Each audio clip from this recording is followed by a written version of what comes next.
Assalamualaikum warahmatullahi wabarakatuh. Alhamdulillahirrabbilalamin. Kita masih diberi kesehatan untuk melanjutkan perkuliahan kita pada mata kuliah Manajemen Pendidikan MI atau SD. Pada pertemuan kali ini, kita akan membahas tentang desentralisasi sistem pendidikan di MI maupun SD. Baiklah, agenda pembahasan kita pada pertemuan kali ini yaitu yang pertama adalah hakikat desentralisasi manajemen pendidikan di MI SD. Kemudian yang kedua, pentingnya desentralisasi sistem pendidikan. Yang ketiga, ruang lingkup desentralisasi manajemen pendidikan di MISD. Kemudian yang keempat atau yang terakhir yaitu model desentralisasi pendidikan di MI maupun SD. Mari kita simak pembahasan yang pertama, yaitu hakikat desentralisasi sistem pendidikan. Secara umum, desentralisasi pendidikan merupakan pelimpahan wewenang atau authority dan tanggung jawab atau responsibility dari institusi pendidikan tingkat pusat kepada institusi pendidikan tingkat daerah hingga pada tingkat sekolah. Jadi maksud dari desentralisasi ini adalah pelimpahan wewenang dari pusat ke bawahnya, yaitu meliputi daerah dan tingkat satuan pendidikan. Setelah kita ketahui hakikat desentralisasi sistem pendidikan, kita lanjutkan pada pentingnya desentralisasi pendidikan.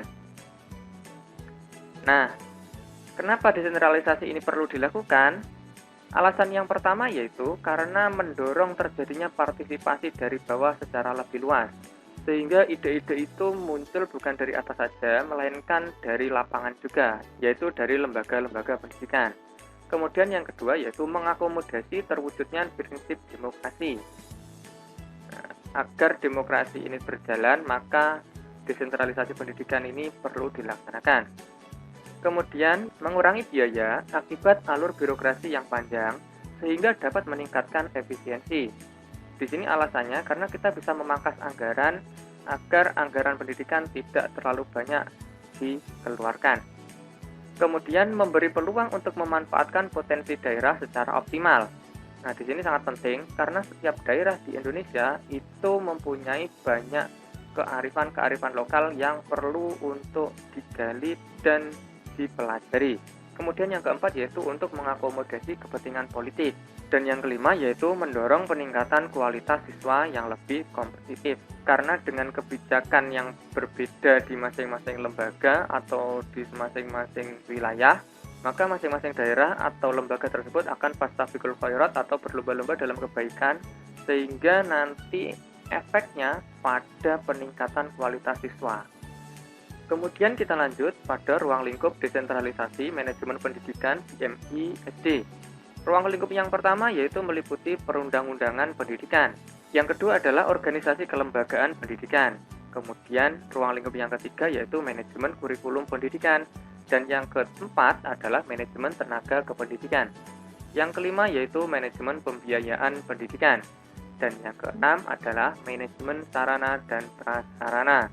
Keenam ruang lingkup ini bisa kita desentralisasikan ke masing-masing daerah maupun ke masing-masing lembaga. Karena setiap daerah dan lembaga itu punya manajemen tersendiri untuk daerahnya. Kita lanjutkan pada ruang lingkup yang pertama, yaitu desentralisasi perundang-undangan pendidikan.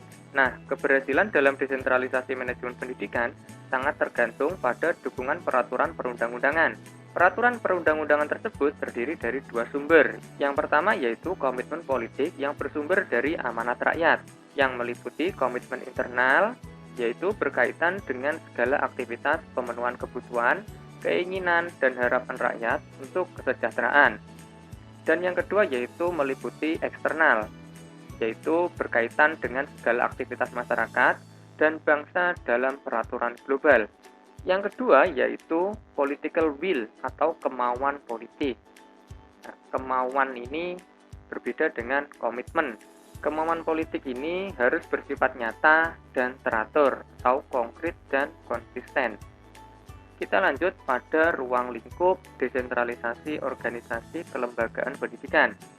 Organisasi pendidikan tingkat pusat, menurut Peraturan Presiden Republik Indonesia Nomor 9 Tahun 2005, tentang kedudukan, tugas, fungsi, susunan organisasi, dan tata kerja Kementerian Negara Republik Indonesia terdiri dari 1. Unsur pimpinan, kemudian yang kedua unsur pembantu pimpinan, dan yang ketiga adalah unsur pelaksana, dan yang keempat adalah unsur pelaksana teknis. Unsur pimpinan di sini maksudnya adalah Menteri Pendidikan Nasional yang dibantu oleh 3 unsur pembantu pimpinan yaitu Sekretaris Jenderal, Badan Penelitian dan Pengembangan, dan Inspektoral Jenderal. Kemudian kita lanjut pada organisasi pendidikan tingkat provinsi. Struktur organisasi penyelenggaraan pendidikan di daerah berbeda dengan organisasi tingkat nasional karena sudah menyangkut karakteristik daerah yang beragam. Kemudian, organisasi pendidikan tingkat kabupaten atau kota.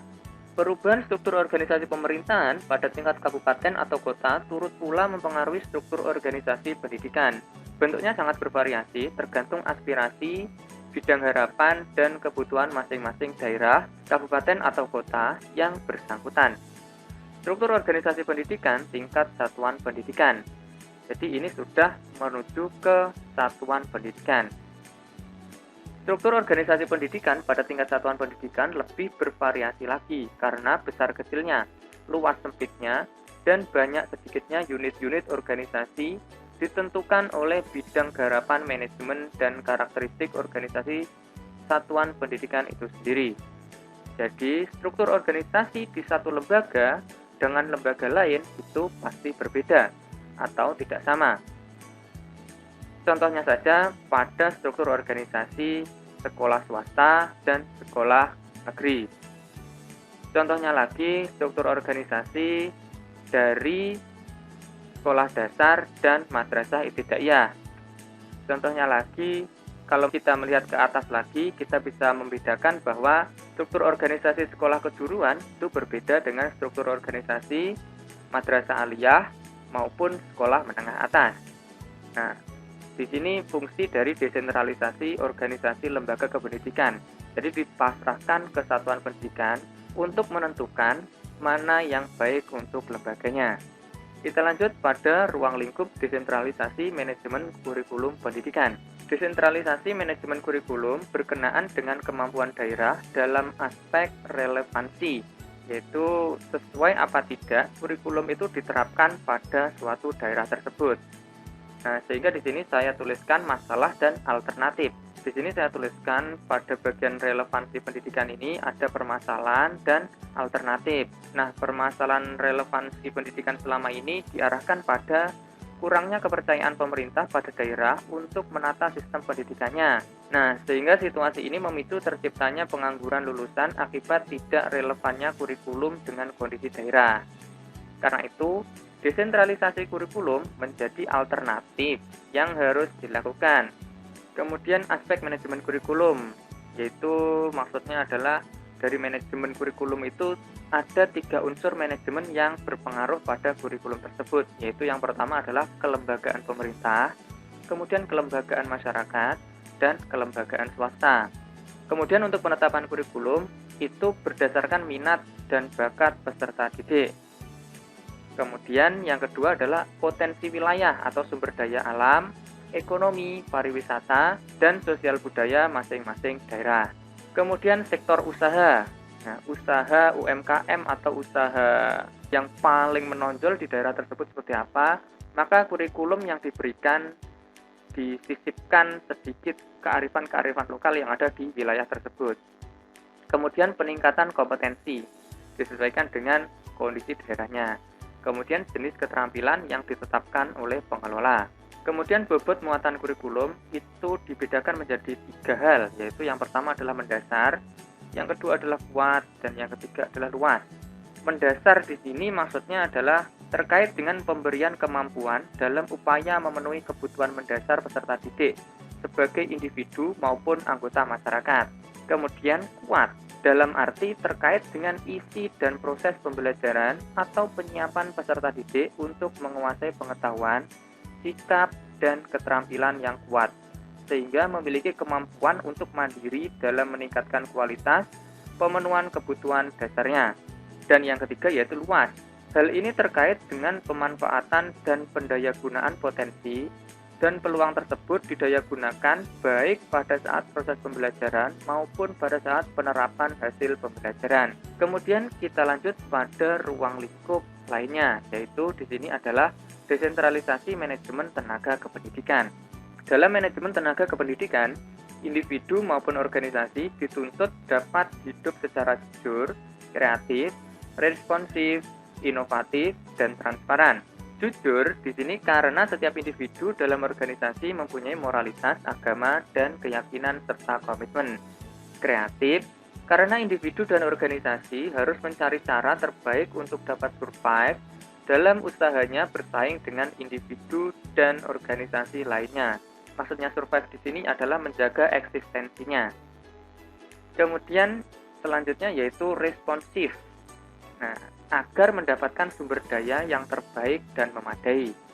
Kemudian inovatif, ini bertujuan agar dapat meningkatkan efisiensi, efektivitas, dan produktivitas yang diinginkannya.